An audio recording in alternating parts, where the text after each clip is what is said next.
നമ്മുടെ മാതാപിതാക്കളുടെയൊക്കെ തെറ്റുകുറ്റങ്ങൾ അള്ളാഹു വിട്ടുപുറത്തു മാപ്പാക്കുമാറാവട്ടെ. നമ്മുടെ ജീവിതത്തിലും അവരുടെ ജീവിതത്തിലും അള്ളാഹു തആല ഖൈറും ബർക്കത്തും പ്രദാനം ചെയ്യുമാറാവട്ടെ. എല്ലാവിധ പ്രയാസങ്ങളെ തൊട്ടും അപകട മരണങ്ങളെ തൊട്ടും ദുന്യവിയും ഉഖർവിയുമായ പരാജയങ്ങളെ തൊട്ടും അള്ളാഹു തആല നമ്മയും നമ്മുടെ ഇഷ്ടക്കാരെയും കുടുംബങ്ങളെയൊക്കെ അല്ലാഹു തആല കാത്തുരക്ഷിക്കുമാറാവട്ടെ. ബഹുമാനികളെ, പരിശുദ്ധ ഖുർആനിലൂടെ റബ്ബ് സുബ്ഹാനഹു വ തആല ഈ ദീനിൻ്റെ പ്രചരണത്തിൻ്റെ ഉത്തരവാദിത്തം, ഈ ദീനിൻ്റെ വിപുലീകരണത്തിൻ്റെ ഉത്തരവാദിത്തം വളരെ ശക്തമായി തന്നെ നമ്മളെ നിരന്തരം ബോധ്യപ്പെടുത്തിക്കൊണ്ടിരിക്കുന്നുണ്ട്. പരിശുദ്ധ ഖുർആൻ തന്നെ പഠിപ്പിക്കുന്നത് കാണാം, ഇന്നമാ യഖ്ഷല്ലാഹ മിൻ ഇബാദിഹിൽ ഉലമാ. അള്ളാഹുവിൻ്റെ സൃഷ്ടികളിൽ നിന്ന് അള്ളാഹുവിനെ ഭയപ്പെട്ട് പേടിച്ച് ജീവിക്കുന്ന വിഭാഗം അത് ഉലമാ, വിവരമുള്ളവർ മാത്രമാണ് എന്ന് പരിശുദ്ധ ഖുർആൻ തന്നെ പഠിപ്പിക്കുന്നത് കാണാം. അപ്പം അതുകൊണ്ട് തന്നെ വിവരമാണ് ഈ ദീനിൻ്റെ അടിത്തറയും ഈ ദീനിൻ്റെ നിലനിൽപ്പും. ആ ദൗത്യം അല്ലാഹു തആല ഏൽപ്പിച്ചിരിക്കുന്നത് അൽ ഉലമാഉ വറസത്തുൽ അംബിയാ. അള്ളാഹിൻ്റെ റസൂല് പറഞ്ഞു, ഈ സമുദായത്തെ സംബന്ധിച്ചിടത്തോളം ലോകത്ത് അല്ലാഹു തആല നേർമാർഗത്തിലേക്ക് ആളുകളെ ക്ഷണിക്കാൻ വേണ്ടി അല്ലാഹു തആല നിയോഗിച്ച പ്രവാചകന്മാരുടെ അനന്തരാവകാശികളായിട്ട് അല്ലാഹു തആല നിശ്ചയിച്ചിരിക്കുന്നത് വിവരമുള്ളവരെയാണ്. റസൂലുള്ളാഹി തങ്ങൾ തുടർന്ന് പറഞ്ഞു, ഉലമാ ഉമ്മത്തി കഅംബിയായി ബനി ഇസ്രായേൽ. എൻ്റെ സമുദായത്തിലെ ആലിമീങ്ങൾ എന്ന് പറയുന്നവർ വിവരമുള്ളവർ, അവര് ബനി സമുദായത്തിലെ അമ്പിയാക്കന്മാരുടെ അതേ പദവിയിലുള്ളവരാണ് എന്നും പ്രവാചകർ സല്ലല്ലാഹു അലൈഹി വസല്ലം പഠിപ്പിക്കുന്നത് കാണാം. ഇതൊക്കെ നമ്മൾ എത്രയോ പ്രാവശ്യം കേട്ടതാണെങ്കിലും ഇതിൻ്റെ അന്തരർത്ഥത്തിലേക്ക് നമ്മൾ ഇറങ്ങിച്ചെല്ലുന്നില്ല എന്നതാണ് സത്യം. ഇതിൻ്റെ യാഥാർത്ഥ്യം എന്താണ്? ഈ പറയുന്ന വാക്കുകളുടെ ഉദ്ദേശം അള്ളാഹുവിൻ്റെ റസൂലും പരിശുദ്ധ ഖുർആനും ഉദ്ദേശിക്കുന്നത് എന്താണ് എന്നതിലേക്ക് നമ്മൾ ഇറങ്ങിച്ചെല്ലുന്നില്ല. പ്രവാചകന്മാരുടെ പിൻഗാമികളാണ് പണ്ഡിതന്മാർ എന്ന് പറഞ്ഞാൽ റസൂലുള്ളാഹി തങ്ങൾ തന്നെ പറഞ്ഞു, മുതലോഹരി വെക്കാൻ വേണ്ടി അല്ലാഹു തആല ഏൽപ്പിച്ചതല്ല. അമ്പിയാക്കന്മാരുടെ മുതൽ എന്ന് പറഞ്ഞത് ഒന്നും മക്കൾക്ക് പോലും കിട്ടൂല, കെട്ടിയോൾക്കും മക്കൾക്ക് പോലും ഇല്ല, പിന്നെ മോഹന്മാർക്ക് കിട്ടൂലല്ലോ. അപ്പൊ അതുകൊണ്ട് തന്നെ പണമല്ല ഇവിടെ പ്രധാനം. പിന്നെ എന്താണ് ഇവരെ സംബന്ധിച്ചിടത്തോളം? പണ്ഡിതന്മാരെന്ന് പറയുന്നവർ അമ്പിയാക്കന്മാരുടെ ദൗത്യം ഏറ്റെടുക്കേണ്ടവരാണ്. അമ്പിയാക്കന്മാർ എന്ത് ചെയ്യുന്നുവോ, എന്ത് ചെയ്തുവോ, ആ ഉത്തരവാദിത്വവും ആ ദൗത്യവും ഏറ്റെടുക്കുന്നവരാണ് ഈ ഉലമാക്കൾ എന്ന് പറയുന്നവർ. പരിശുദ്ധ പ്രവാചകർ സല്ലല്ലാഹു അലൈഹി വസല്ലമ തങ്ങളും നമ്മുടെ ഇമാമുകളൊക്കെ പഠിപ്പിക്കുന്നുണ്ട്, ഒരു നബിയുടെ ദൗത്യം എന്ന് പറഞ്ഞാൽ സഫാറത്തുൽ അബ്ദി ബൈനല്ലാഹി വ ബൈന ദവിൽ അൽബാബി മിൻ ഖലീഖത്തിഹി. അള്ളാഹുവിൻ്റെ പടപ്പുകളിൽ നിന്ന് ബുദ്ധിയുള്ള ആളുകൾക്ക് അള്ളാഹുവിലേക്ക് അടുപ്പിക്കാൻ വേണ്ടതൊക്കെ ചെയ്തു കൊടുക്കുക, പറഞ്ഞു കൊടുക്കുക. ഇതാണ് ഉലമാക്കളുടെ ദൗത്യം എന്ന് പറയുന്നത്. അതാണ് പ്രവാചകന്മാരുടെ ദൗത്യം. അത് തന്നെയാണ് പ്രവാചകന്മാരുടെ പിൻഗാമികൾ എന്ന് പറയുന്ന ആലിമീങ്ങളും ചെയ്യേണ്ടത്. അള്ളാഹുവിലേക്ക് ആളുകളെ കൊണ്ടുപോകുക, അള്ളാഹുവിൻ്റെ ദീനിലേക്ക് ആളുകളെ അടുപ്പിക്കാൻ വേണ്ടിയുള്ള പ്രവർത്തനങ്ങളുമായി ബന്ധപ്പെടുക എന്നതാണ് ഉലമാക്കളെ സംബന്ധിച്ചിടത്തോളമുള്ള ഉത്തരവാദിത്വം എന്ന് പറയുന്നത്. അതുകൊണ്ടാണ് പ്രവാചകർ സല്ലല്ലാഹു അലൈഹി വസല്ലമ തങ്ങളോട് പരിശുദ്ധ ഖുർആൻ പറയുന്നുണ്ട്, യാ അയ്യുഹർ റസൂലു ബല്ലിഗ് മാ ഉൻസില ഇലൈക മിൻ റബ്ബിക. താങ്കളുടെ റബ്ബിൽ നിന്ന് താങ്കൾക്ക് അല്ലാഹു തആല ഇറക്കി തന്നത് ജനങ്ങൾക്ക് എത്തിച്ചു കൊടുക്കുക എന്ന് അല്ലാഹു തആല നിരന്തരം പരിശുദ്ധ ഖുർആനിലൂടെ റസൂലുള്ളാഹി തങ്ങളോടും മുൻഗാമികളായ പ്രവാചകന്മാരുമോടൊക്കെ പറഞ്ഞതും പരിശുദ്ധ ഖുർആനിൽ കാണാം. ഞാനത് വിശദീകരിക്കുന്നില്ല. പക്ഷെ ലോകത്ത് വന്ന പ്രവാചകന്മാരൊക്കെ, ഇവിടെ ഞാൻ പറഞ്ഞു വരുന്നത് പ്രവാചകന്മാരുടെ പിൻഗാമികളാണ് പണ്ഡിതന്മാർ എന്നാണ്. അങ്ങനെ വരുമ്പോൾ വലിയൊരു പ്രശ്നം ഇവിടെ നിലനിൽക്കുന്നുണ്ട്. നമ്മൾ അറിയേണ്ട അടിസ്ഥാനപരമായ ഒരു കാര്യം നമ്മൾ അറിയാതെ പോകുന്നുണ്ട്. എന്തുകൊണ്ടെന്ന് ചോദിച്ചാൽ, ലോകത്ത് വന്ന ഒരു നബിയും നിഷേധിക്കപ്പെടാതിരുന്നിട്ടില്ല, ചീത്ത കേൾക്കാതിരുന്നിട്ടില്ല, അടി കൊള്ളാതിരുന്നിട്ടില്ല, അടി ഓടിപ്പിക്കപ്പെടാതിരുന്നിട്ടില്ല. മനസ്സിലായോ? എല്ലാ നബിമാരും ആക്ഷേപിക്കപ്പെട്ടവരാണ്, കുറ്റപ്പെടുത്തപ്പെട്ടവരാണ്. ആരെയും ദഫ് മുട്ടി സ്വീകരിച്ചതായി ചരിത്രത്തിൽ കാണൂല. ഏതെങ്കിലും ഒരു നബിനെ ആളുകൾ ഒന്നായിട്ട് ആ നബിയുടെ ദൗത്യം മക്കക്കാര് റസൂലുള്ളാഹിനെ ദഫ് മുട്ടി സ്വീകരിക്കുകയല്ല ചെയ്തത്, ആട്ടി ഓടിക്കുകയാണ് ചെയ്തത്. മദീനയിൽ ചെന്നപ്പോൾ മുസ്ലിങ്ങൾ ദഫ് മുട്ടി സ്വീകരിച്ചു. അവർ മുമ്പേ മുസ്ലിം ആയതാ, അല്ലാണ്ട് അവർ കാഫിരീങ്ങളായിരുന്നില്ല. മുസ്ലിം ആയ ശേഷം ആ നബി അവിടേക്ക് ചെല്ലണത്, ഇവരൊക്കെ മുസ്ലിം ആയ ശേഷം. അപ്പൊ പ്രവാചകന്മാരെ സംബന്ധിച്ചിടത്തോളമുള്ള അവസ്ഥ എന്താ നോക്ക്. ഞങ്ങൾ നൂഹ് നബി അലൈഹി സ്വലാമിനെ പറ്റി ഖുർആൻ പറയുന്നുണ്ട്, കാലൽ മലഉ മിൻ ഖൗമിഹി, നൂഹ് നബിന്റെ കൗമിൽപ്പെട്ട ജനങ്ങൾ പറഞ്ഞത് എന്താ, യാ ഇന്നാ ലനറാക ഫീ ളലാലിൻ മുബീൻ, നൂഹ് നീ തനിച്ച് പഴച്ചവനാ, നീ വ്യക്തമായി പഴച്ചവനാണ് നൂഹ്, നീ ഒരിക്കലും നല്ലവനല്ല എന്നാണ് നൂഹ് നബിയോട് ജനങ്ങൾ പറഞ്ഞത്. നൂഹ് നബിനെ ഏറ്റെടുക്കാൻ അവർ തയ്യാറായിട്ടില്ല. നൂഹ് നബി അവരോട് പറയുന്നുണ്ട് ദയനീയമായിട്ട്, കാലയാ കൗമി ലൈസ ബി ലലാലത്തുൻ, ജനങ്ങളെ എനിക്ക് യാതൊരു ദുർമാർഗവും ഇല്ല, ഞാൻ വഴി പഴിച്ചവനല്ല, എനിക്ക് മാർഗം തെറ്റിയിട്ടില്ല, വലാകിന്നി റസൂലും മിൻ റബ്ബിൽ ആലമീൻ, ഞാൻ ലോകരക്ഷിതാവായ അള്ളാഹുവിന്റെ ദൂതനാണ് എന്ന് ദയനീയമായി പറയുകയാണ് നൂഹ് നബി. ഉബല്ലിഗുക്കും റിസാലാത്തി റബ്ബി, ഞാൻ എൻ്റെ റബ്ബിന്റെ ആ റിസാലത്ത്, ആ റസൂൽ എന്ന് പറയുന്ന ദൗത്യം അത് നിങ്ങൾക്ക് എത്തിച്ചു തരാൻ വന്നവനാണ്. അൻസഹുലക്കും, ഞാൻ നിങ്ങൾക്ക് ഗുണം മാത്രമേ ഉദ്ദേശിക്കുന്നുള്ളൂ, നിങ്ങൾക്ക് ഗുണകരമായത് പറഞ്ഞു തരാൻ വന്നയാളാണ് എന്നൊക്കെ നൂഹ് നബി പറയുന്നു. അഅലമു മിനല്ലാഹി മാ ലാ തഅലമൂൻ, നിങ്ങൾക്കറിയാത്ത പലതും എനിക്കറിയാം, അതുകൊണ്ടാണ് ഞാൻ നിങ്ങളോട് ഉപദേശിക്കുന്നത് എന്ന് നൂഹ് നബി അലൈഹിസ്സലാം പറയുന്നത് പരിശുദ്ധ ഖുർആൻ ഉദ്ധരിക്കുന്നത് കാണാം. എന്താണ് ഇവിടെ പ്രശ്നം? ഇതാണൊരു ദഅവത്തിന്റെ ഏറ്റവും അടിത്തറ. ഒരു മൗലവി മറ്റുള്ളവരോട് വയല് പറയണമെങ്കിൽ, ഉപദേശിക്കണമെങ്കിൽ, ജനങ്ങളെ നേർമാർഗത്തിലേക്ക് നയിക്കണമെങ്കിൽ എന്ത് വേണം? വഅലമു മാ ലാ തഅലമൂൻ, നൂഹ് നബി പറഞ്ഞു വേണം. അവർക്ക് അറിയാത്തത് ഇയാൾ അറിയണം, വിവരമുള്ളവനാവണം. ആദ്യം വിവരമുള്ളവനെ അതിന് പറ്റൂ. ഇമാം ഫഖറുദ്ദീൻ റാസി റളിയല്ലാഹു അൻഹു തങ്ങളും അതേപോലെ ഇമാം നവവി തന്റെ ഷറഹ് മുസ്ലിമിലൊക്കെ ഉദ്ധരിക്കുന്ന ചില കാര്യങ്ങൾ, മഅലൂമുൻ അന്ന ദഅവത ഇലൽ ഖൈരി മശ്റൂതത്തുൻ ബിൽ ഇൽമി ബിൽ ഖൈരി വബിൽ മഅറൂഫി വബിൽ മുൻകരി, ജനങ്ങളെ നേർമാർഗത്തിലേക്ക് നയിക്കുക എന്ന് പറയുന്നത് അതിന് ഷർത്താക്കപ്പെട്ടിരിക്കുന്നു അറിവ്. നന്മ ഏതാണ്, ഖൈർ ഏതാണെന്ന് അയാൾ അറിയണം, നന്മ ഏതാണെന്നത് അറിയണം, സദാചാരം ധർമ്മം ഏതാണെന്ന് അറിയണം, അധർമ്മം ഏതാണെന്ന് അറിയുന്ന ഒരാളെ ഉപദേശിക്കാൻ പറ്റൂ, വയല് പറയാൻ പറ്റൂ, ജനങ്ങളോട് നേർമാർഗ ദർശനം നടത്താൻ പറ്റൂ. ഫസബത്ത, എന്നിട്ട് ഇമാം റാസി പറയുന്നു ഫസബത്ത, അപ്പോൾ സ്ഥിരപ്പെട്ടു, അന്ന ഹാദ തക്ലീഫ, ഈ ജനങ്ങൾക്ക് വയല് പറഞ്ഞു കൊടുക്കുക, നേർമാർഗത്തിലേക്ക് നയിക്കുക എന്ന ദൗത്യം മുത്തവജ്ജഹുൻ അലൽ ഉലമാ, അത് ആലിമീങ്ങൾ മാത്രം ചെയ്യേണ്ട ഒരു പരിപാടിയാണ്. എല്ലാ വേഷം കെട്ടിയവനും ചെയ്യേണ്ടതല്ല. വേഷം കെട്ടി തലീക്കെട്ടും കെട്ടി കുപ്പായി ഇട്ടിട്ട് അല്ലെങ്കിൽ കോട്ട് കിട്ടിയിട്ടുണ്ട് കോളേജിൽ പഠിച്ചിട്ടുണ്ട് എന്ന് പറഞ്ഞിട്ട് വിവരമില്ലാത്തവരൊന്നും വയല് പറയാൻ പറ്റൂല, ഉപദേശിക്കാൻ പറ്റൂല. ആ വിവരമുള്ളവരെ അത് പറയാം. ഇമാം ഫഖറുദ്ദീൻ റാസി തന്റെ തഫ്സീറിൽ 3-ാമത്തെ വാള്യം 20-ാം പേജിലും ഷറഹ് മുസ്ലിമിലെ 1-ാം വാള്യം 51-ാമത്തെ പേജിലൊക്കെ ഉള്ള കാര്യമാണ് ഞാൻ ഈ പറഞ്ഞത്. വിവരമുള്ളവൻ ചെയ്യേണ്ട പണിയാ. പക്ഷെ ഇപ്പൊ എന്തായി?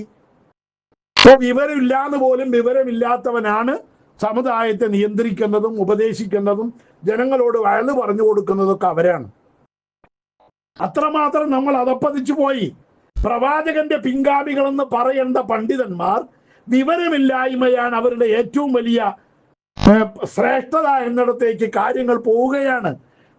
പരിശുദ്ധ ഖുർആൻ, അതേപോലെ തന്നെ ലോകത്ത് വന്ന് പരിശുദ്ധ ഖുർആൻ പഠിപ്പിക്കുന്നത് ഈ ദൗത്യവുമായി വന്നവരൊക്കെ കളവാക്കപ്പെട്ടു. ഇന്ന് മൗലവിമാരെങ്ങനെയാ? മൗലവിമാർ എവിടെയെങ്കിലും കളവാക്കപ്പെടുന്നുണ്ടോ? എല്ലാവരെയും അവരെ ദഫ് മുട്ടി സ്വീകരിക്കുകയാണ് മൗലവിമാരൊക്കെ. എന്തുകൊണ്ട്? അവർ പ്രവാചകന്മാരുടെ മാർഗത്തിലല്ല. പ്രവാചകന്മാരുടെ മാർഗത്തിലാണ് ആലിമുകളെങ്കിൽ അവർക്ക് ലോകത്ത് വിലയുണ്ടാവില്ല, അവരെ ലോകം അംഗീകരിക്കില്ല, അവരെ ജനങ്ങൾ ഈ നിലയിൽ സ്വീകരിക്കൂല. പ്രവാചകത്വത്തിന്റെ നേരെ എതിര് നന്മ കൽപ്പിക്കുക, തിന്മ വിരോധിക്കുക എന്ന ഉത്തരവാദിത്തം അവഗണിച്ച് ദീനീ ദഅവത്ത് ഉപേക്ഷിച്ച് പാർട്ടി വളർത്തലാണ്, സംഘടന വളർത്തലാണ് ദഅവത്ത് എന്ന് മനസ്സിലാക്കിയ കുറെ പൊട്ടന്മാരാണ് മൗലവിമാര് എന്നതുകൊണ്ടാണ് അതുണ്ടായത്. ലോകത്ത് വന്ന പ്രവാചകന്മാരാണെങ്കിൽ അവർ മുഴുവൻ കളവാക്കപ്പെട്ടതുപോലെ ലോക ചരിത്രത്തിൽ ആലിമീങ്ങൾ മുഴുവൻ നിഷേധിക്കപ്പെട്ടവരാണ്. ലോകത്ത് നല്ലവരായ പണ്ഡിതന്മാർക്ക് മുഴുവൻ ശത്രുക്കളാണ് ഉണ്ടായിരുന്നത്. ഞാൻ മുമ്പ് ഇവിടെ പറഞ്ഞല്ലോ, ഷാഫി ഇമാമ് പോലും അടികിട്ടിയിട്ടാണ് മരിച്ചത്, തല്ലിക്കൊന്നതാണ്. കൊന്ന ആളുടെ പേര് പോലും ഞാൻ മുമ്പ് ഒരു പ്രസംഗത്തിൽ ഇവിടെ പറഞ്ഞിട്ടുണ്ട്. ഏതാവട്ടെ, അതുകൊണ്ട് ആ പരിശുദ്ധ ഖുർആൻ പറഞ്ഞത് കദ്ദബത്ത് ഖബ്ലഹും ഖൗമു നൂഹിൻ, ഖുർആൻ എണ്ണി എണ്ണി പറയുന്നു. നൂഹ് നബി അലൈഹി ഇസ്ലാമിന്റെ സമുദായം കളവാക്കി പ്രവാചകനെ. ആദ്യകാരി കളവാക്കി. ഫിർഔന് കണക്കാക്കി. ഒറ്റ ആയത്തിലായി പറയുന്നത്. ഔത്താദ്, വലിയ സൈന്യമുള്ള ഫിർഔന് പ്രവാചകന്മാരെ കളവാക്കി. സമൂദുകാര്. ലൂത്ത് നബിന്റെ കൗമ്. അതേപോലെ അസ്ഹാബുൽ ഐക്കത്തി, അതേപോലെ തന്നെ അണ്ടാക്കിയക്കാര്. ഉലൈക്കൽ അഹ്സാബ്, അവരാണ് ഭൂരിപക്ഷം ആളുകൾ, അവരാണ് സംഘടിച്ചവര്. ലോകത്ത് ഭൂരിപക്ഷം സമൂഹവും പ്രവാചകന്മാരെ കളവാക്കിക്കൊണ്ടാണ് മുന്നോട്ട് പോയത്. അതേ അവസ്ഥ ആലിമീങ്ങൾക്ക് ഉണ്ടാവേണ്ടത്. ആലിമീങ്ങൾ സത്യം പറയുകയാണെങ്കിൽ അവരെ ലോകത്ത് കളവാക്കപ്പെടും, അവരെ നിഷേധിക്കപ്പെടും, അവരെ എതിർക്കാൻ ആളുണ്ടാവും. എത്രയോ സംഭവങ്ങൾ പറയാൻ നമുക്കുണ്ടാവും. ഞാൻ ചുരുക്കട്ടെ. അതുകൊണ്ട് തന്നെ ഖുർആൻ പറയുന്നു, ഇൻ കുല്ലുൻ ഇല്ലാ കദ്ദബർ റുസുല, ഇൻ കുല്ലുൻ ഇല്ലാ കദ്ദബർ റുസുല. പ്രവാചകന്മാരെ കളവാക്കാത്ത ഒരു സമുദായവും ലോകത്ത് കഴിഞ്ഞു പോയിട്ടില്ല. അതുകൊണ്ട് നബിയെ ഫസ്ബിർ കമാ സബറ ഉലുൽ അസ്ം.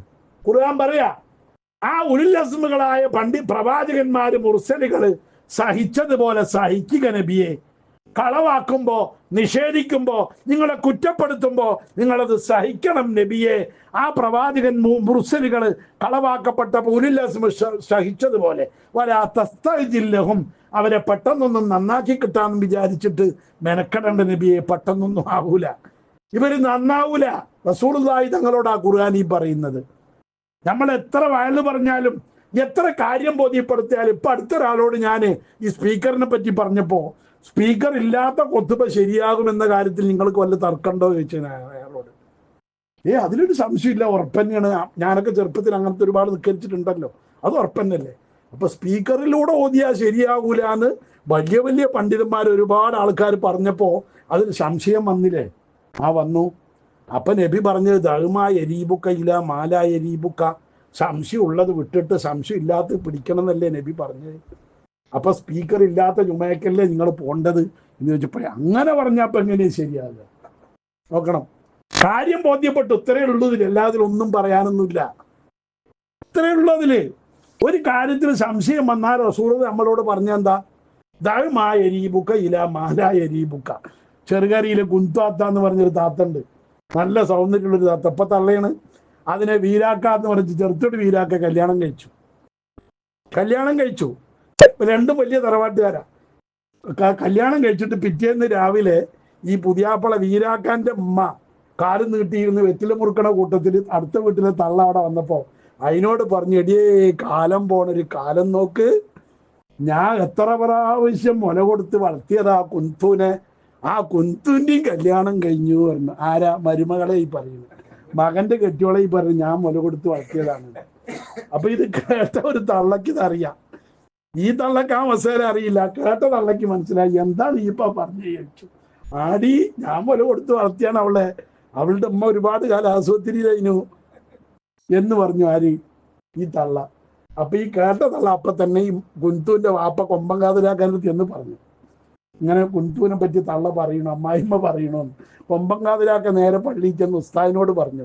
ഉസ്താദ് ഇത് കേട്ട വഴിക്ക് പറഞ്ഞു, അവളെ കൂട്ടി വീട്ടിലേക്ക് കൊണ്ടുവന്നടി, ഞാൻ വീട്ടിൽ ഇരുത്തണ്ടാന്ന്. അപ്പൊ തന്നെ കൂട്ടിക്കൊണ്ടുവന്നു. കാരണം പെങ്ങളെയാണ് കെട്ടിയിരിക്കുന്നത്. പെങ്ങളാണ് കുന്തു, വീരാക്ക കെട്ടിയത്. ഇവർ രണ്ടാളും എനിക്കറിയുന്ന ആളുകളാ. കുന്തുപ്പണ്ട്. ഇപ്പൊ അടുത്ത് ഞാൻ പോയിരുന്നു, വീരാക്ക മരിച്ചുപോയി. അള്ളാഹുത്തല അവർക്കൊക്കെ പുറത്തു കൊടുക്കട്ടെ. നമ്മൾ ആലോചിച്ച് നോക്കണം. അപ്പോ ഞാൻ പറഞ്ഞു വന്നെന്താന്ന് വെച്ചാല്, പണ്ഡിതന്മാരെന്ന് പറയുന്ന വിഭാഗം തിന്മ ഇല്ലാതാക്കേണ്ട ബാധ്യതയുള്ളവരാണ്. അത് പറയണം, അത് പറഞ്ഞു കൊടുക്കണം. പക്ഷേ ലോകത്ത് ഇന്നത്തെ അവസ്ഥ, അത്തരം അവസ്ഥകളൊക്കെ മാറിയിട്ട് എന്തായി? പണ്ഡിതന്മാർ അതിലൊന്നും ഇടപെടൂല. ദീന് പറഞ്ഞു കൊടുക്കാൻ പണ്ഡിതന്മാർക്ക് ഒഴിവില്ല. ആലിമീങ്ങൾ ആ വിഷയം പഠിച്ചിട്ടില്ല, അവർക്കൊട്ടത് അറിയൂല. എത്രയോ നമ്മൾ കേൾക്കുന്ന വയലുകൾ, നിങ്ങളൊക്കെ സോഷ്യൽ മീഡിയ ശ്രദ്ധിക്കുന്ന ആളുകളാണല്ലോ. എന്തൊക്കെ തോന്നിയാസങ്ങളാ, വിഡ്ഢിത്തങ്ങളാ വയലുകളിൽ ഓരോരുത്തരും ഇങ്ങനെ പറയണത്. വലിയ വലിയ 50,000 1,00,000 ഒക്കെ പ്രതിഫലം വാങ്ങണ മൂല്യന്മാർ പറയുന്ന നുണകൾ എത്രയാ? ഞാനന്ന് ഇവിടെ എണ്ണി പറയാൻ സമയം കാണുന്നില്ല. ഞാനതൊക്കെ പോട്ടെ, ഞാനത് വിടുകയാണ്. അതുകൊണ്ട് വൽതക്കും മിൻകും ഉമ്മത്തുൻ യദ്ഊന ഇലൽ ഖൈർ വയഅ്മുറൂന ബിൽ മഅറൂഫ് വയൻഹൗന അനിൽ മുൻകർ. നന്മ കൽപ്പിക്കുകയും തിന്മ വിരോധിക്കുകയും സദാചാരത്തിലേക്ക് ആളുകളെ ക്ഷണിക്കുകയും ഒക്കെ ചെയ്യുന്നൊരു വിഭാഗം നമ്മിൽ ഉണ്ടാവണം. ഉലൈകഹുമുൽ മുഫ്ലിഹൂൻ, അവരാണ് വിജയികൾ. അവരാ ഉത്തരവാദിത്വം ഏറ്റെടുക്കണം. അതിന് നമ്മളെ ഏറ്റെടുക്കാൻ ആരും ഉണ്ടാവില്ല. സത്യം പറയുന്നവരെ ഏറ്റെടുക്കാൻ സമൂഹം തയ്യാറാവൂല. ജനങ്ങൾക്ക് അത് ഉൾക്കൊള്ളാൻ കഴിയില്ല. ജനങ്ങൾ അവരെ കുറ്റപ്പെടുത്തിക്കൊണ്ടിരിക്കും. പക്ഷെ അള്ളാഹുവിൻ്റെ അടുക്കൽ ഉലൈകഹുമുൽ മുഫ്ലിഹൂൻ, അവരാണ് വിജയിക്കുക. ദുനിയാവിൽ അവർ പരാജയപ്പെട്ടാലും, ദുനിയാവിൽ അവരെ ഏറ്റെടുക്കാൻ ആളുണ്ടായില്ലെങ്കിലും ആഖിറം അവർക്കുള്ളതാണ്. അവരാണ് വിജയികൾ എന്ന് പരിശുദ്ധ ഖുർആൻ പറയുന്നതും അതുകൊണ്ട് തന്നെയാണ്. അതുകൊണ്ട് അത്തരക്കാർ ഇവിടെ അവഹേളിക്കപ്പെടും. യഥാർത്ഥ ആലിമീങ്ങൾ, പണ്ഡിതന്മാർ എന്ന് പറയുന്ന പ്രവാചകന്മാരുടെ പിൻഗാമികളായിട്ട് ആലിമീങ്ങൾ വന്നാൽ അവരെ ആക്ഷേപിക്കപ്പെടും, അവരെ കുറ്റപ്പെടുത്തപ്പെടും. എത്രത്തോളം? നമ്മളിപ്പോൾ ഷെയ്ഖുന താജുൽ ഉലമ അല്ലേ, ഇപ്പൊ ലോകത്ത് ഏതെങ്കിലും ഒരു വിഭാഗം പണ്ഡിതന്മാർ, കേരളത്തിലുള്ള ഏത് സുന്നി ആവട്ടെ, ഷെയ്ഖുനാനെ കുറ്റം പറയൂ? ഷെയ്ഖുനാനെ പറ്റി പറയാൻ ഓരോരുത്തർക്ക് 4 നാവാണല്ലോ എല്ലാ പാർട്ടിക്കാർക്കും. ആ ഷെയ്ഖുനാനെ കാളികാവുകാരി കാദിസ്ഥാനത്ത് നിന്ന് പുറത്താക്കിയത് എങ്ങനെ നിങ്ങൾക്കറിയോ? വണ്ടൂരിൽ നിന്ന് കൂട്ടിക്കൊണ്ടുപോയിട്ട് കാളികാവിൽ കൊണ്ടുപോയിട്ട് ആളുകളെയൊക്കെ വിളിച്ചു കൂട്ടി യോഗത്തിന് ഇരുത്തിയിട്ട് തക്ബീർ ചൊല്ലിയിട്ട് കാളി അങ്ങോട്ട് പുറത്താക്കി ഇറക്കി വിട്ടു. മൂപ്പരോട് നിങ്ങൾ വരണ്ട, ഞങ്ങൾ നിങ്ങളെ കാദിസ്ഥാനത്ത് പുറത്താക്കി എന്ന് പറഞ്ഞാൽ മതി. നാം മാനം കെടുത്തൽ വരൂല. പക്ഷെ അവർക്ക് എന്ത് വേണം? വഷളാക്കണം, ഷെയ്ഖുനാനെ മാനം കെടുത്തണം. അതാ പണ്ഡിതന്മാർ, അമ്പിയാക്കന്മാരുടെ പിൻഗാമികൾ. അതാണ് അൽ ഉലമാഉ വറസത്തുൽ അംബിയാ പറഞ്ഞതിന്റെ അർത്ഥം. അവരാക്ഷേപിക്കപ്പെടും, അവർ കുറ്റം പറയപ്പെടും, അവരെ നിന്ദിക്കപ്പെടും. ആലിമീങ്ങളാണോ അവർ ഉത്തരവാദിത്വം പറയാൻ തുടങ്ങിയാൽ അവർ സമൂഹത്തിൽ യാതൊരു വിലയും അവർക്കുണ്ടാവില്ല. അവരെ പരിഹസിക്കപ്പെടും, അവരെ ആക്ഷേപിക്കപ്പെടും. വണ്ടൂർ പള്ളിക്കുന്നില് പള്ളിന്റെ മുമ്പിൽ ഷെയ്ഖുനാന്റെയും വീട്ടിന്റെയും പള്ളിന്റെ ഇടയിൽ വന്നിട്ട് മൈക്ക് കെട്ടിയിട്ടാണ്, പേര് ഞാൻ പറയുന്നില്ല, ഷെയ്ഖുനാ തന്നെ ശിഷ്യനായ സമസ്തയുടെ വൈസ് പ്രസിഡന്റ് ആയിരുന്ന വലിയൊരു പണ്ഡിതൻ വന്നിട്ട്, ഷെയ്ഖുന നീളം കുപ്പായോണല്ലോ ഇടുക, കമ്മീസല്ലേ ഇടുക, ആ ലോഹയ്ക്കുള്ളിൽ കിബറല്ലാതെ ഒന്നുമില്ല, ഒരു വിവരമില്ല അയാൾക്ക്, തനിച്ച കിബറിനാണ് അയാൾ, തനിച്ച മുനാഫിക്കാണ് അയാൾ എന്ന് പ്രസംഗിച്ചത് ആരാണ്? തൻ്റെ ശിഷ്യനായ ഡാഷ് മൗലേര. പേര് ഞാൻ പറയുന്നില്ല, മരിച്ചുപോയി, അള്ള പുറത്തു കൊടുക്കട്ടെ. അങ്ങനെ സമതോലിയരൊക്കെ കൂടിയിട്ട് അയാൾ അങ്ങനെ വിട്ടാൽ പറ്റൂല, നമുക്ക് എന്തെങ്കിലും കാട്ടണം, ഇതാക്കണം പറഞ്ഞ് ഷെയ്ഖുനാൻ്റെ അടുത്ത് ചെന്നിട്ട് ഷെയ്ഖുനാൻ്റെ വീട്ടിൽ ചെന്ന് ആവരാതി പറഞ്ഞത്ര, ഇയാൾ ഇങ്ങനെ പറഞ്ഞല്ലോ എന്ന് പറഞ്ഞ് സങ്കടം പറഞ്ഞു. അപ്പൊ ഷെയ്ഖുന പറഞ്ഞത്ര, അവൻ്റെ ഉള്ളിൽ ഒന്നുമില്ലടാ, അവൻ പാവാണ്, അവൻ്റെ ഉള്ളിൽ ഒന്നുമില്ല, നിങ്ങളൊന്നും കാട്ടാൻ പോണ്ട പറഞ്ഞത്ര ഷെയ്ഖുന. ആർക്കും മനസ്സിലായി ഇപ്പം എന്താ പറഞ്ഞു ഷെയ്ഖുന പറഞ്ഞെന്ന് ആർക്കും മനസ്സിലായില്ല. 1 മാസം കഴിഞ്ഞില്ല, കുടലിൽ ക്യാൻസർ ആയിരുന്നു എന്നും പിന്നെ മനസ്സിലായത് ആളുകൾക്ക്. ഷെയ്ഖുന പറഞ്ഞു ഉള്ളിലൊന്നുമില്ല, അതിന് നിങ്ങളൊന്നും കാട്ടണ്ട എന്ന് പറഞ്ഞു. ആര്? ഷെയ്ഖുന. അപ്പൊ ഷെയ്ഖുന കപ്പളെ അറിയാം ഇതിൻ്റെ ഉള്ളിലൊന്നുമില്ല, ഒക്കെ പോയിട്ടുണ്ട്. ആ 1 മാസം കഴിയുമ്പോഴേക്ക് രോഗം മൂർജിച്ചു, ഉപരി മരിക്കുകയും ചെയ്തു. അല്ല പുറത്തു കൊടുക്കട്ടെ, നമുക്ക് എന്നാലും വിരോധമല്ല, ഷെയ്ഖുനാന്റെ ശിഷ്യനാണല്ലോ. പറഞ്ഞത് ഇതാണ് ഷെയ്ഖുന, ഇതാണ് ആലിമീങ്ങള്. ലോകത്ത് പ്രവാചകന്മാരുടെ പിൻഗാമികൾ എന്ന് പറയുന്ന ഒരു ആലിമുണ്ടോ, ആ ആലിമിന് ശത്രുക്കളാണ് ഉണ്ടാകുക, മിത്രങ്ങളല്ല ഉണ്ടാകുക. ആ ആലിമിനെ ആക്ഷേപിക്കാനും കുറ്റം പറയാനും അവഹേളിക്കാനും ലോകത്ത് എക്കാലം ഉണ്ടാവും ആളുകൾ. അതുകൊണ്ട് ആ പരിശുദ്ധ ഖുർആൻ പറയുന്നത്, അല്ലദീന യുബല്ലിഗൂന റിസാലാത്തില്ലാഹി, അള്ളാഹുവിന്റെ റിസാലത്ത്, പ്രവാചക ദൗത്യം പ്രചരിപ്പിക്കുന്ന ആളുകൾ, വയഖ്ശൗനഹു, അള്ളാഹുവിനെ പേടിക്കുകയും ചെയ്യുന്നവർ, വലാ യഖ്ശൗന അഹദ, ഒരാളെയും അവർ പേടിക്കൂല ഇല്ലല്ലാ, അള്ളാഹുവിനെ അല്ലാതെ. അതാണ് യഥാർത്ഥ ആലിം. അത്തരം ആളുകളെ സംബന്ധിച്ചിടത്തോളം കഫാ ബില്ലാഹി ഹസീബ, അവരെ സംരക്ഷിക്കാനും അവരെ ഏറ്റെടുക്കാനും അവരെ പരിഗണിക്കാനും അള്ളാഹു തന്നെ മതി. വേറെ ആരും അവരെ ഏറ്റെടുക്കൂല, വേറെ ആരുടെ കാൽക്കീഴിലും അവർ പോകൂല. ഒരു ഗവൺമെന്റിന്റെ സഹായം അവർക്ക് വേണ്ട. അവർ ഹജ്ജ് കമ്മിറ്റിയിലും വഖഫ് ബോർഡിലും പാഠപുസ്തക സമിതിയിലും ഒന്നും അവരെ കാണൂല. അവർ അള്ളാന്റെ അടുക്കൽ സ്ഥാനമുള്ളവരാണ്. ദുനിയാവിൽ അംഗീകരിക്കപ്പെടാൻ വേണ്ടി കാട്ടിക്കൂട്ടുന്നവരല്ല. ഫൈൻ തവല്ലൈതും, പരിശുദ്ധ ഖുർആൻ പറയാ, ഈ സത്യം പറയുക എന്ന ഉത്തരവാദിത്തമാണ് നമുക്കുള്ളത്. നമ്മളത് പറയണം. അത് കേൾക്കാൻ, ആളുകളെ കേൾപ്പിക്കാൻ എങ്ങനെയൊക്കെ പറ്റോ അങ്ങനെയൊക്കെ നമ്മൾ കേൾപ്പിക്കണം. എന്നിട്ടും ഫൈൻ തവല്ലൈതും, നിങ്ങൾ തിരിഞ്ഞു കളഞ്ഞാൽ, പരിശുദ്ധ ഖുർആൻ പറയുന്നു, ഫഅലമു, നിങ്ങൾ അറിയുക, ഇന്നമാ അലാ റസൂലിനൽ ബലാഗുൽ മുബീൻ, നമ്മുടെ പ്രവാചകന്മാരെ നമ്മൾ ഏൽപ്പിച്ചിരിക്കുന്നത് ഈ സന്ദേശം എത്തിച്ചു കൊടുക്കുക എന്നുള്ളതാണ്. സ്വീകരിച്ചില്ല വിചാരിച്ച് നമുക്ക് യാതൊരു ഖേദവുമില്ല. അവര് സ്വീകരിച്ചില്ല എന്ന് പറഞ്ഞിട്ട് നമുക്ക് സങ്കടപ്പെടണ്ട. അവര് എത്തിയോ എന്നാണ് നമ്മൾ നോക്കേണ്ടത്. അവർക്ക് എത്തിച്ചു കൊടുക്കണം. അത് വാട്സപ്പിലൂടെയോ പിന്നെ സോഷ്യൽ മീഡിയയിലൂടെ യൂട്യൂബിലൂടെയോ എങ്ങനെയെങ്കിലും അവരിലേക്ക് ഈ ശബ്ദം നമ്മൾ എത്തിച്ചു കൊടുക്കണം. എങ്ങനെയാവാം? ഈ ശബ്ദം നമ്മൾ ആ പറയുന്ന ആളുകളിലേക്ക് എത്തിക്കുക. എന്നിട്ട് അവർ കേട്ടോ അവർ അംഗീകരിച്ചില്ലയോ നമുക്ക് അതുകൊണ്ട് യാതൊന്നും വരാനില്ല. ഫൈൻ തവല്ലൗ, അവരൊന്നും അനുസരിക്കാതെ തിരിഞ്ഞു കളഞ്ഞാലും ഫഖദ് അബ്ലഗ്തുക്കും മാ ഉർസിൽതു ബിഹി ഇലൈക്കും, ഞാൻ പറയേണ്ടത് ഞാൻ പറഞ്ഞിട്ടുണ്ട് എന്ന് പടച്ച തമ്പുരാന്റെ മുമ്പിൽ പറയാൻ നമുക്ക് കഴിയണം. ആ വിഷയത്തിൽ നമ്മൾ ഉത്തരവാദിത്തം ഏറ്റെടുക്കണം. അത് നമുക്കൊക്കെ ബാധ്യതയാണ്, ആലിമീങ്ങൾക്ക് മാത്രമല്ല. വിവരമുള്ളവെന്നാണ് ഞാൻ നേരത്തെ അർത്ഥം പറഞ്ഞത്. നമുക്ക് വിവരമുണ്ട്, ഇന്ന കാര്യം തെറ്റാണ് എന്ന് നമുക്കറിയാം, എന്നാൽ നമ്മളത് പറഞ്ഞു കൊടുക്കണം. അറിയണത് പറയണം, എല്ലാ കാര്യവും പറയണമെന്നല്ല ഈ പറഞ്ഞതിന്റെ അർത്ഥം. അറിയാത്തത് പറയണ്ട, അറിയണത് നമ്മൾ എന്ത് ചെയ്യണം? പറഞ്ഞു കൊടുക്കണം. അത് ശരിയല്ല കേട്ടോ, നിന്റെ അങ്ങനെ നിക്കരിച്ചാൽ നിക്കാരം ശരിയാവില്ല കേട്ടോ, അങ്ങനെ ജുമാ നിക്കരിച്ചാൽ ജുമാ ശരിയാവില്ല കേട്ടോ, അത് ശരിയാകുന്ന ഒരു പണ്ഡിതന്മാരുടെ 10 മീലും ഇതുവരെ വന്നിട്ടില്ല കേട്ടോ, ഒരു തെളിവും അതിനില്ലട്ടോ എന്നൊക്കെ നമ്മൾ പറഞ്ഞു കൊടുക്കുക. നിക്കാരത്തിന്റെ കാര്യമാവട്ടെ, നോമ്പിന്റെ കാര്യമാവട്ടെ, എന്താവട്ടെ, ആ ദൗത്യം നമ്മൾ ഏറ്റെടുക്കണം. വമാ അലൈന ഇല്ലൽ ബലാഗുൽ മുബീൻ, ഇത് എത്തിച്ചു കൊടുക്കുക എന്നത് നമ്മുടെ ബാധ്യതയാണ്. അതാണ് ഒരു ആലിമിന്റെ ബാധ്യത. ജനങ്ങൾക്ക് ഈ മസാലകൾ പറഞ്ഞു കൊടുക്കുക, ദീനിന്റെ നിയമങ്ങൾ പറഞ്ഞു കൊടുക്കുക. ഇതിങ്ങനെയാണ് ഉള്ളത്, ചെയ്യൽ അവന്റെ ഇഷ്ടമാണ്, അവൻ ചെയ്യട്ടെ ചെയ്യാതിരിക്കട്ടെ, പക്ഷെ പറഞ്ഞു കൊടുക്കാതിരുന്ന നമ്മൾ കുറ്റക്കാരാണ്. നാളെ മത്സരയിൽ വരുമ്പോൾ ചോദ്യം ചെയ്യപ്പെടും. അപ്പം പറയും ഞാൻ അറിയില്ല, എന്നോടൊരാളും പറഞ്ഞിട്ടില്ല, ആരും അങ്ങനെ പറഞ്ഞ് ഞാൻ ഇതുവരെ കേട്ടിട്ടില്ല എന്ന് തീർച്ചയായും പറയും. ആ പറയാൻ അവസരം ഉണ്ടാകും. നോക്കി നിങ്ങളിപ്പോൾ ഞാനൊരു സംഭവം കേട്ടു, അരീക്കോട് ഒരു സ്ഥലത്ത് ഇതേപോലെ ഒരു ജുമാ തുടങ്ങാൻ വേണ്ടിയിട്ട്, അവിടെ മൈക്കുള്ള ജുമയാണ് എല്ലാ പള്ളികളിലും.